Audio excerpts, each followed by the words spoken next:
Milo, so good to see you. Likewise. Fresh off the red carpet premiere of I Can Only Imagine 2. How was it? Being with everybody, seeing the film. I imagine it was an emotional night. Different than watching the film on my couch at my house with my wife. To see it on the big screen, to feel the energy of a crowd and people that are excited to be there and excited to take in the moment, and just looking forward to a sequel to a pretty great first film. Yeah. What do you want people to take away when they leave the theater and they see this performance?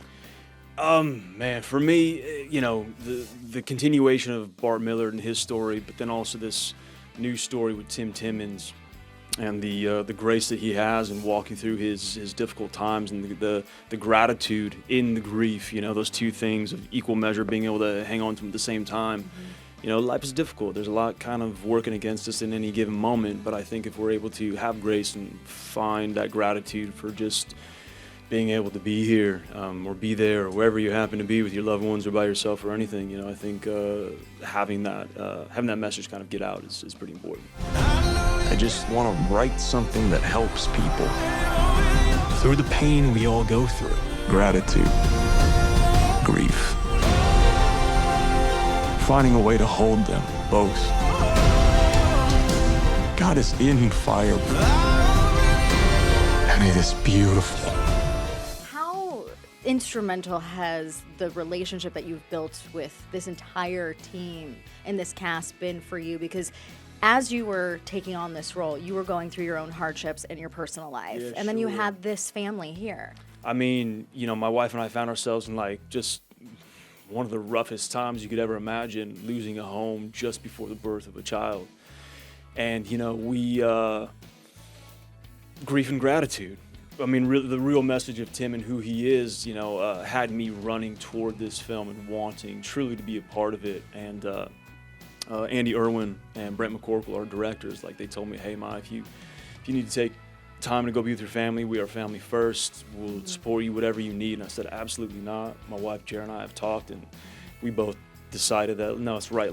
We have to go to Nashville, and I have to do this, and we together, will be just in your company now. And boy, what company that the entire group of the I Can Only Imagine team was. Just really took us in as family, and it was genuine and sincere and warm. And the one thing my wife and I kind of talked about a lot just through the year of everything was community.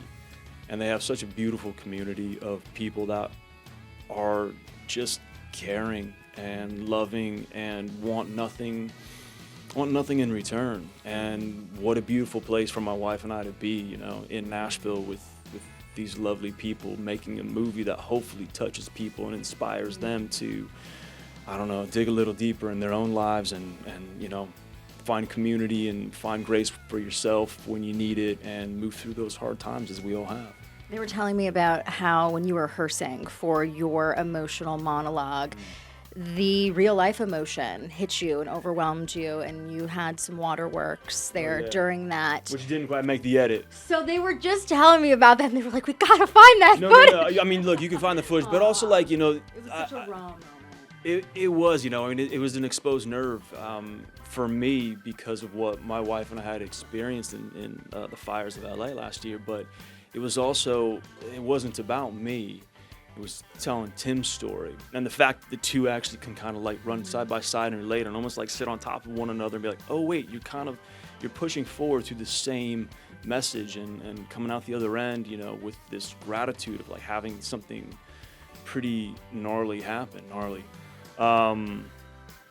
Just life-changing, altered direction. It's kind of like one of those divine timing things where you were put in this role, I think, for a reason. How healing was this project for you overall? So healing, so healing. Just the group of people that we were around and telling the story and being able to share and really put a spotlight on this beautiful human being, Tim Timmons, was just a lot of fun, and for me, if the movie never existed, just to have Tim as my friend, I'm like, yo, that's enough. That's pretty wonderful, What a blessing. But also the movie does exist, and it's pretty awesome too. And there's music, and there's heartache, and there's triumphs and everything. It's a beautiful film, and I think the experience of it for me definitely ranks in the top 3 of my 30 years in the business.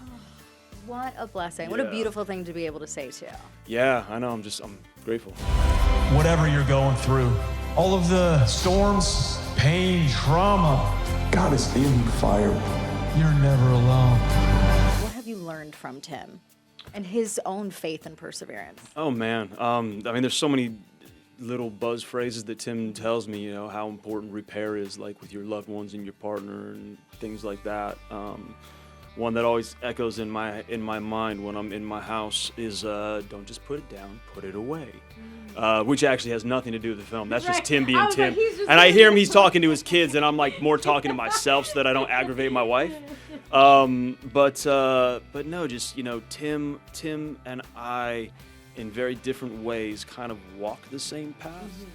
So seeing who he is and how he is with people affirmed to me how I like to try and be myself, and found a lot of common ground in that place of gratitude. You know, he just words it all better than I do. I just kind of like emotionally feel it and try and act on it, but just it's nice to see other people out there like putting goodness into the world. And he adds so much humor too through the hardship. yeah. Oh my gosh, does Yeah. he make people laugh? He does. He's such a jokester and such a funny guy, and he says, I would say he probably says about 10% of what he thinks. Because I've been able to crack his head open Yeah. before a few times and be like, what did you really want to say in that moment? And he'd tell me, I'm like, oh yeah, you probably can't say that. It's okay. I was gonna say, does he tell you what he really thinks in this group chat that I keep hearing about? The Tims versus the Barts. Yeah. Oh yeah. No, I mean, I mean, if you think Tim Timmons and I have a love story, like wait till you really kind of unmask the love story with Bart, real Bart, and Tim. They're the best of friends. They're brothers. They're family, you know, for one another, that have been there for one another through each of their hard times and through their great times in life and their families and all that. But it's fun to just sit back and watch those guys go. And then, you know, several rounds and hours later, like I'll be chiming in because, you know, I got a 1-year-old and not a whole lot of time. And then finally they'll call me out for not piping in, and then I have to, you know, come in with something funny. And Just emphasize each of their bubbles. There you go. That's sometimes that emphasis, acknowledgement, just like a little heart or like the exclamations, like a little something, but like I think they need a little more. Yeah, they're sensitive dudes. They need some attention. This tour is your dream. It's our dream. I'm Tim. I'm Bart's warm-up. This is my first tour, you know? It's my first tour, too. And also, this film has a Gilmore Girls reunion. Come on! Yes, I know, Ariel Kebble, yeah. I mean, the thing is, we didn't really get a whole lot of time together, like back in our early, mid-20s, you know? So we're due time. We were due time. Well, I feel like it's that nostalgia factor these sure. days that like the internet went wild. Just seeing the video of you like fixing her bangs on the red carpet, just seeing you two together. They were in her eye. We're about to take a photo. I moved Sophie's dress, and I think I did something to John Michael too. Like his beard was in a funny direction. I'm like, hey, bro, come here, come on, let's smooth you out. You were like the fixer on the red carpet. I there. just, you know what? I care about my co-stars. I care about my crew. I care about the people that like take me in. And now we're gonna see you too in this next cop drama on TV, returning to TV in this new chapter. How's that going to be for you? How excited are you? American Blue. Yes. Yeah. Oh yeah, that's a pretty big announcement. I'm stoked. You know, I've got deep roots in Chicago, in Illinois, and to tell a story about, you know, to not tell a cop show, but to tell a show about cops, kind of like the men and women behind the badge and kind of what they experience and what they go through. You know, for me, I think it's an important time to discuss that. But also just to get back to television and get back to good TV on HBO Max. I'm just excited. And the role is great. I think people are going to really tune in and enjoy it. Congratulations to Thank you. I Professionally. got a couple things ahead of it, but yeah, that one will come out. Including baby number 2 as well. Yes, baby number 2, yeah. Talk about blessings. I mean, to you and your beautiful wife, congratulations. I know, especially too, with this film and this role as, you know, playing this father figure too. Obviously, you are a father yourself, but what is something that you took away from Tim and this story that impacts you when it comes to fatherhood? Man, patience. It's not about you. It's fun and it's beautiful. And it's exciting, you know, when she's discovering stuff. Talk about God's timing too. I mean, you're like the perfect girl dad too. I feel like, especially. She's attached. Oh man, no, she's really attached. Like if I'm not around, mom is absolutely number one. The second I'm around, like it's all dad all the time. So